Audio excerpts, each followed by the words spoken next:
Over and over again we bow our heads, close our eyes, and we whisper to heaven, why God, why God? Whose fault is it? I thought God was perfect. Did he commit a mistake? Did something go wrong? My life is so perfect. I'm always helping others. I'm always being so good. Or am I God's enemy? Does God hate me? Does he really love me? Am I God's enemy? Stop blaming God! Stop blaming God! Stop! So many questions, not enough answers. Can we really say, why do bad things happen to good people? Can we really say that? And I will say it again, stop blaming God. Whose fault is it? Stop blaming God.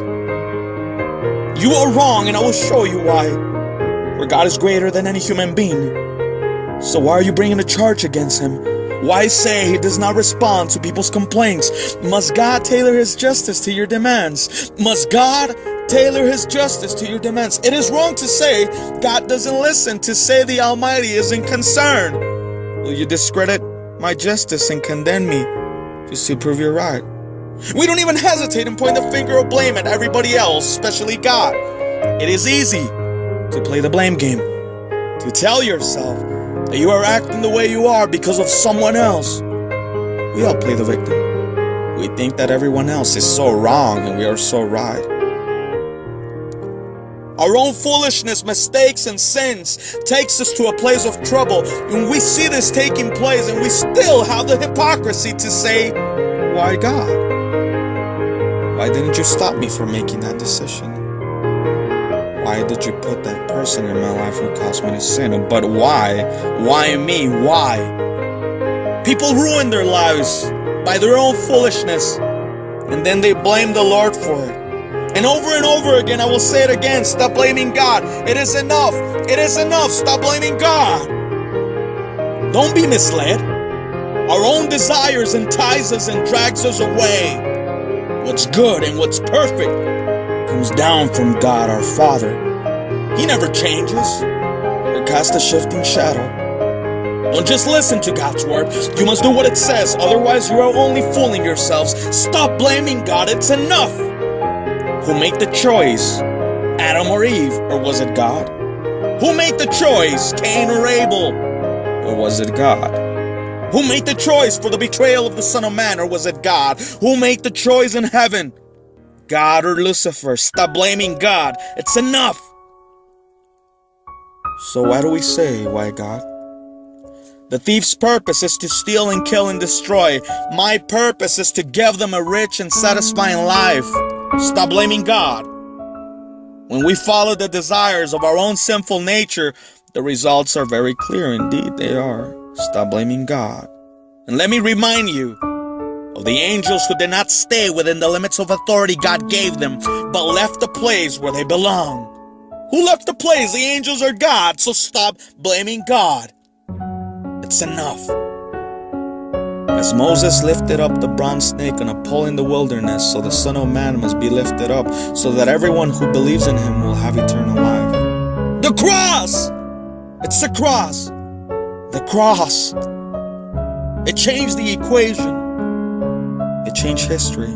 Changed time forever. God's mind and character being fully revealed. The love of a Father in total display. The cross is the visible image of love of the invisible God. The cross made peace with everything in heaven and on earth by the blood of the Lamb. The cross changed the world forever. It demands a choice, and it will demand yours. Heaven or hell. It confronts everyone. There's no gray areas. Stop blaming God and look at the cross. When we blame God, we fight God. We blame God to escape our punishment, our consequences. Stop blaming God and look at the cross. The blame has to stop. Make a choice. Look at the cross. Look at the cross. Look at the cross. God is not sending no one to hell. Choose a loving God over hell. Stop blaming God and look at the cross. We look at everything except God. Look at the cross. No job? Look at the cross. No time? Look at the cross. No home. Look at the cross. No family. Look at the cross. In sickness, look at the cross. In poverty, look at the cross. In sin, look at the cross. Look what Jesus did. Jesus gave up his divine privileges, took the humble position of a slave, and died a criminal's death on a cross for you. It was for you. It was for you. It was for you. Stop blaming God. He loves you. Stop blaming God. He cares for you. Stop blaming God. He doesn't hate you. Look at his cross. It was for you. Look at him. It was love. It was love. It was you. It's clear God loves you. Look at the cross. Look at the cross. Jesus left eternity to come into time for you. Jesus left royalty to become a servant, a slave for you.